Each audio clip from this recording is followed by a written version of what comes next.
कक्षा 10वीं का बोर्ड एग्जाम चल रहा था। मैथ्स का पेपर था। सभी बच्चे सिर झुकाए पेपर में दिए गए प्रश्नों को सॉल्व कर रहे थे। उन्हीं में से एक 17 साल की लड़की को अचानक पेट में दर्द होने लगा। उसने इन्विजिलेटर से टॉयलेट जाने की परमिशन मांगी और टॉयलेट चली गई। 15 मिनट बीते, 20 मिनट बीते, वो नहीं लौटी। पूरे एग्जाम हॉल में हर तरफ सन्नाटा छा गया। सिर्फ और सिर्फ पेन चलने की खड़खड़ाहट सुनाई दे रही थी। इसी बीच उस सन्नाटे में एक नवजात बच्चे की रोने की आवाज़ गूंजती है। फिर जो हुआ उसने स्टूडेंट्स, टीचर्स, स्टाफ मेंबर्स, उस स्कूल में मौजूद हर एक शख्स को अंदर तक झकझोर दिया। क्योंकि जब उस टॉयलेट का दरवाज़ा खोला गया तो अंदर फर्श पर एक तरफ वो लड़की बैठी थी, वहीं दूसरी तरफ उसका नवजात शिशु जोर जोर से रो रहा था। और दोस्तों, ये कोई फिल्मी कहानी नहीं है, बल्कि एक सच्ची घटना है। तो चलिए सनकी टॉक्स के इस एपिसोड में जानते हैं कि आखिर कौन थी वो लड़की, कैसे उसने उस बच्चे को जन्म दिया, आखिर वो प्रेग्नेंट कैसे हुई, उस बच्चे का बाप कौन है, डॉक्टर्स ने क्या बोला, फैमिली का क्या रिएक्शन आया और भी बहुत कुछ। तो चैनल को सब्सक्राइब कर लें और वीडियो के एंड तक बने रहें। दोस्तों, ये 17 साल की लड़की गुड़िया, जो कि बदला हुआ नाम है, वो पीथमपुर के एक सामान्य परिवार से थी। उसके माता पिता मेहनतकश हैं। पिता शायद मजदूरी या खेती का काम करते हैं और माँ घर संभालती है। लड़की 10वीं में पढ़ रही थी, बोर्ड एग्जाम दे रही थी और एक बेहतर भविष्य बनाने का सपना देख रही थी। परिवार के मुताबिक लड़की बहुत शांत स्वभाव की थी, पढ़ाई में ध्यान रखती थी, कभी कोई शिकायत नहीं की। तारीख थी 24 फरवरी 2026, मंगलवार का दिन।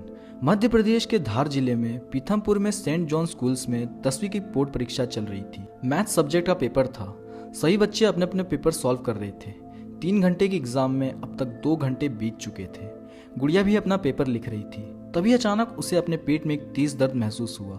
उसने इन्विजिलेटर से कहा, मैम मुझे बहुत तेज पेट दर्द हो रहा है, टॉयलेट जाना है। इन्विजिलेटर ने परमिशन दे दी। गुड़िया उठी और लड़कियों वाले वॉशरूम की तरफ चली गई। बाहर एग्जाम हॉल में सब कुछ नॉर्मल था। बच्चे पेपर लिख रहे थे, घड़ी की सुई चल रही थी। लेकिन 15 मिनट बीत गए, 20 मिनट बीत गए, गुड़िया वापस नहीं लौटी। परीक्षा केंद्र प्रभारी नरेंद्र कुमार पोथे को शक हुआ। उन्होंने एक महिला स्टाफ को भेज दिया कि जाकर देखो क्या हुआ। महिला स्टाफ वॉशरूम पहुंची तो दरवाज़ा अंदर से बंद था। उन्होंने दरवाज़ा खटखटाया, कोई जवाब नहीं मिला।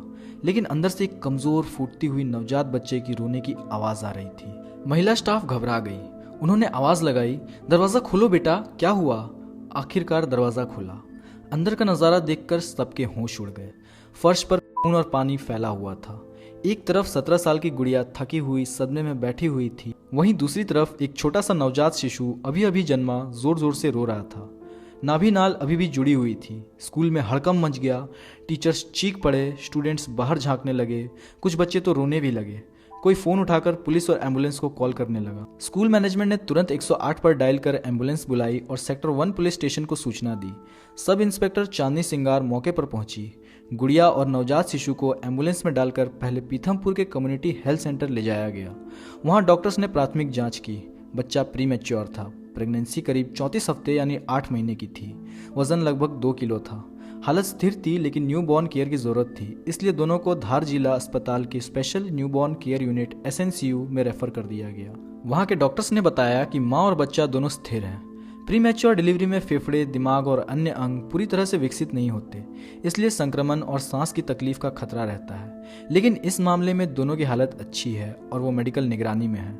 28 फरवरी 2026 तक की लेटेस्ट रिपोर्ट्स के मुताबिक दोनों ही सुरक्षित हैं। दोस्तों, अब आते हैं इस घटना की असली वजह पर।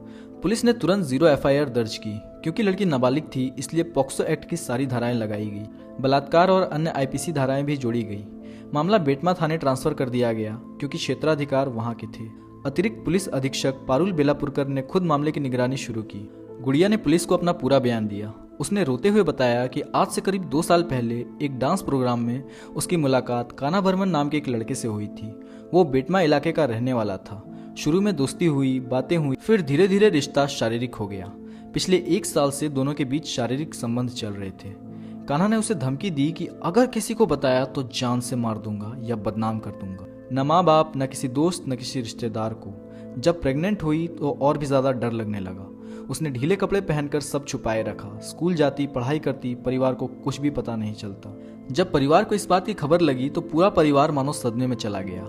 माता पिता अस्पताल पहुंचे, रोते हुए कहने लगे, हमें कुछ भी नहीं पता था, हमारी बेटी ने हमें कभी कुछ नहीं बताया, हम तो शॉक में हैं। उन्होंने बताया कि गुड़िया की सगाई हो चुकी थी और 18 साल पूरा होते ही शादी का प्लान था। अब पूरा परिवार टूट चुका है। पुलिस ने स्कूल स्टाफ, परीक्षा केंद्र प्रभारी नरेंद्र कुमार पोथे और परिवार के बयान दर्ज किए। आरोपी कान्हा बर्मन की तलाश शुरू हो गई है। 28 फरवरी 2026 तक उसकी गिरफ्तारी नहीं हुई है, लेकिन पुलिस का कहना है कि जल्द ही उसे पकड़ लिया जाएगा। प्रसव किया गया है स्कूल के शौचालय में, क्या है प्रॉब्लम? जी, एक्चुअली आज सूचना प्राप्त हुई थी सेंट जॉन स्कूल से, जहाँ पर बताया गया कि पीड़िता एग्ज़ाम देने आई थी, जहाँ पर उसका अचानक पेट दर्द हुआ और उसने एक नवजात शिशु बालक को जन्म दिया है, जिसे सरकारी अस्पताल पीथमपुर में एडमिट कराया गया था। सूचना प्राप्त होने पर मेरे द्वारा पीड़िता से पूछताछ की गई, जिसने बताया कि आरोपी कान्हा बर्मन करके हैं, जो जिसके संपर्क में वो करीबन 2 साल से थी और उसके द्वारा पिछले 1 वर्ष से बार बार शारीरिक संबंध बनाकर गलत काम किया जा रहा था और जिसके कारण वो गर्भवती हो गई थी। पीड़िता ने ये बात अपने परिवारजन में किसी को भी नहीं बताई थी और आज जब ये घटना सामने आई तो उसने घटना की बात अपने माता पिता को बताई है। उक्त घटना थाना क्षेत्र जीवन ज्योति बेटमा का है और मेरे द्वारा उसे अपराध पंजीबद्ध करके वहाँ पे ट्रांसफ़र किया। दोस्तों, पॉक्सो एक्ट क्या कहता है? यह कानून 18 साल से कम उम्र के बच्चों को यौन शोषण से बचाने के लिए बनाया गया है। नाबालिग के साथ यौन संबंध बनाने पर सहमति का कोई मतलब नहीं होता। न्यूनतम 10 साल की कैद से लेकर उम्र कैद तक की सजा हो सकती है, जुर्माना भी लग सकता है। इस मामले में क्योंकि गुड़िया 17 साल की है, सजा बहुत सख्त होगी। अब इस घटना का बड़ा रेफरेंस समझिए। भारत में किशोर गर्भावस्था एक बड़ी समस्या है। नेशनल फैमिली हेल्थ सर्वे 5 के अनुसार 15 से 19 साल की लड़कियों में करीब 7.2% ने डिलीवरी कर लिया है। मध्य प्रदेश के कई इंडस्ट्रियल और ग्रामीण इलाकों में यह दर और भी ज़्यादा है। कारण है स्कूलों में यौन शिक्षा का अभाव, घर में माता पिता से खुली बातचीत न होना, सोशल मीडिया पर गलत जानकारी, डर और शर्म। कई लड़कियां 8-9 महीने तक गर्भ छुपा लेती हैं क्योंकि ढीले कपड़े पहन लेती हैं और लक्षण भी नजर नहीं आते। लेकिन यह कितना खतरनाक हो सकता है, यह इस घटना से साफ है। स्कूल में इस घटना के बाद माहौल भारी हो गया। बाकी स्टूडेंट सदमे में हैं। एग्जाम जारी रहा लेकिन दिल नहीं लग रहा था। दोस्तों, यह घटना सिर्फ एक परिवार की नहीं बल्कि पूरे समाज की चुप्पी और लापरवाही की कहानी है। एक 17 साल की लड़की को 8 महीने तक अपनी गर्भावस्था छुपानी पड़ी क्योंकि घर में बातचीत नहीं थी, स्कूलों में सही जानकारी नहीं थी और डर ने उसे अकेला छोड़ दिया। हमें अब बदलाव की ज़रूरत है। घर में बेटियों से खुलकर बात करें, उन्हें यौन शिक्षा और सहमति के बारे में सही जानकारी दें और अगर कोई परेशान दिखे तो चुप न रहें। पॉक्सो जैसे कानून सख्त हैं, लेकिन असली सुरक्षा परिवार, स्कूल और समाज की जागरूकता से आती है। अगर हम आज जागरूक हुए तो कल ऐसी घटनाओं को होने से रोक सकेंगे। अपनी बेटियों को बचाएं, उन्हें सशक्त बनाएं और कभी भी मदद की जरूरत पड़े तो चुप न रहें।